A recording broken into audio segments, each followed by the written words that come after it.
क्या राम आंदोलन के जनक हनुमान जी थे? पहली कार सेवा के वक्त बाबरी के गुंबद पर बैठा वो वानर कौन था? बाबरी के गुंबद पर भगवा ध्वज लेकर रात तक क्यों बैठा रहा एक वानर?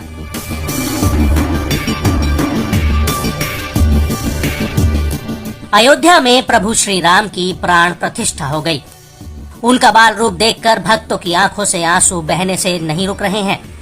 लेकिन इस ऐतिहासिक पल के पीछे कई कहानियां, कई कुर्बानियां हैं, तो कई चौंकाने वाले चमत्कार भी। आज हम आपको बताएंगे एक ऐसे ही चमत्कार के बारे में जिसे देखकर खुद 1990 के दौरान यूपी की मुलायम सरकार भी सकते में आ गई थी। ये कहानी एक वानर की है। कहा जाता है कि ये वानर राम मंदिर के आंदोलन के झंडे पर सवार था। तो कुछ लोग इस वानर को साक्षात हनुमान जी का अवतार तक कहते हैं। दरअसल वाकया कुछ ऐसा है कि 33 साल बाद भी ये घटना लोगों को आस्था से भर देती है। तो कई सवालों के जवाब आज तक बाकी हैं। आपको सिलसिलेवार तरीके से बताते हैं।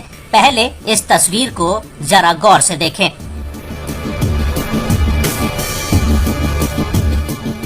ये बाबरी के गुंबद पर बैठा एक वानर है जो कि बड़ी मजबूती से भगवा ध्वज को पकड़े हुए है। इस फोटो को 23 जुलाई 1992 को फोटोग्राफर प्रमोद पुष्करना ने कैद किया था। ये भले ही आपको पहली नजर में सामान्य तस्वीर लगे, लेकिन है बहुत ही असामान्य। दरअसल यही तस्वीर 30 अक्टूबर 1990 को भी दिखी थी। इसी तरह बाबरी ढांचे के गुंबद पर एक वानर भगवा ध्वज पकड़कर बैठा रहा और पूरा का पूरा मुलायम सरकार के प्रशासन का सरकारी अमला बंदर के आगे नतमस्तक और बेबस था, क्योंकि बंदर को हटाने की हिम्मत किसी के पास नहीं थी। अब आपको बताते हैं कि आखिर उस दिन हुआ क्या था जो यह तारीख राम आंदोलन के इतिहास में खून से लिख दी गई।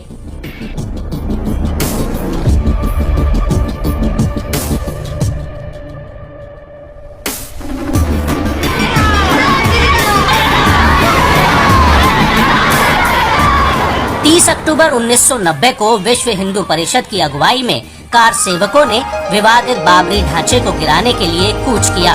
हजारों की संख्या में कार सेवकों को रोकने के लिए तत्कालीन मुलायम सरकार ने पीएसी के तकरीबन 3000 जवानों की फोर्स तैनात की थी। खुद तब के मुख्यमंत्री मुलायम सिंह यादव ने ऐलान किया था कि अयोध्या की सुरक्षा ऐसी है कि परिंदा भी पर नहीं मार सकता।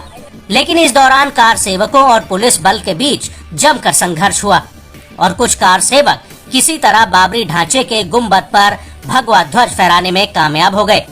उस वक्त यूपी पुलिस ने जमकर गोलियां बरसाई, कई कार सेवक मारे गए। आखिर में पुलिस के सामने कार सेवक कमजोर पड़े और तितर-बितर हो गए। इसके बाद पुलिस अधिकारी बाबरी ढांचे को गुंबद पर फहराए गए झंडे को हटाने आगे बढ़े तो हैरान रह गए। दरअसल एक बंदर बाबरी के गुंबद पर उस भगवा झंडे को पकड़कर काफी देर तक बैठा रहा था और बंदर को देखकर पुलिस अधिकारियों में झंडा हटाने की हिम्मत तक नहीं हुई। हालांकि रात में जब बंदर गुंबद से उठकर चला गया, तब उसके बाद 3 से 4 पुलिस के जवानों ने बाबरी के गुंबद से झंडे को हटा दिया था।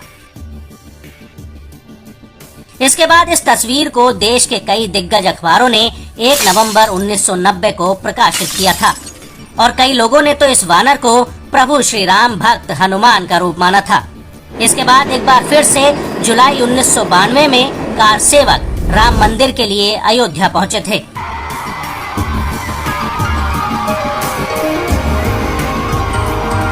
हालांकि पुलिस की गोलीबारी में कार सेवकों की मौत की वजह से कार सेवा को स्थगित कर दिया गया था।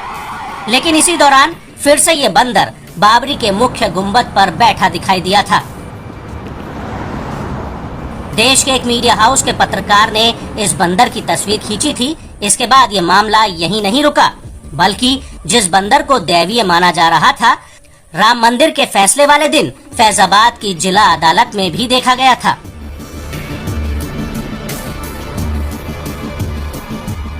दरअसल 1 फरवरी 1986 को जब अयोध्या पर फैजाबाद जिला अदालत में फैसला सुनाया जाना था, तो कोर्ट रूम में पैर रखने तक की जगह नहीं थी। लेकिन इस सब के बीच अदालत परिसर में एक काले रंग का वानर आके बैठ गया था, जो चुपचाप फैसले का इंतजार कर रहा था।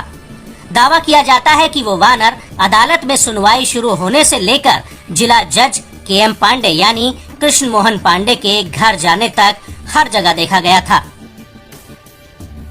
1 फरवरी 1986 की शाम 4:40 पर जब जज के.एम. पांडे ने विवादित मस्जिद का ताला खोलने का आदेश दिया था, जज साहब फैसला पढ़ ही रहे थे, तब भी वो काला बंदर वहाँ चुपचाप बैठा था और जज साहब ने जब फैसला सुनाना किया तो वो बंदर वहाँ से चुपचाप चला गया। ये बात जज के.एम. पांडे ने अपनी आत्मकथा वॉइस ऑफ कॉन्शियंस में लिखी है, जो 1991 में छपी थी।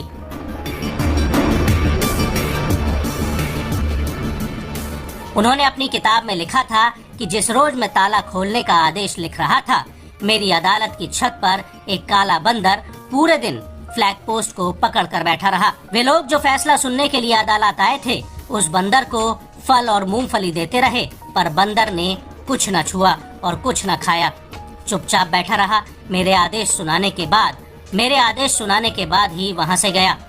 फैसले के बाद जब डीएम और एसएसपी मुझे मेरे घर पहुँचाने गए तो मैंने उस बंदर को अपने घर के बरामदे में बैठा पाया। मुझे आश्चर्य हुआ, मैंने उसे प्रणाम किया। वह कोई दैवीय ताकत थी।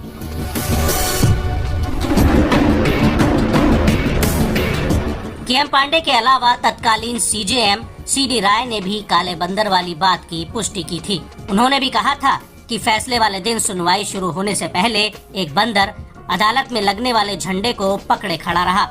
जज साहब जब अदालत में दाखिल हुए तो उनकी नजर उस काले रंग के बंदर पर पड़ी और उसे भगाने की कोशिश भी हुई, मगर वो बंदर वहीं झंडा पकड़े खड़ा रहा। इस सब के बीच बड़ी बात यह है कि रिटायर्ड जज के.एम. पांडे उस बंदर को कोई दैवीय शक्ति मानते हैं और उन्हें लगता है कि उस काले बंदर ने उनके फैसले को काफी हद तक प्रभावित भी किया। जब फैसले वाले दिन वो घर आए थे, तब भी वो बंदर उनके घर के बरामदे में बैठा था, जिसे देखकर वो हक्के बक्के रह गए थे।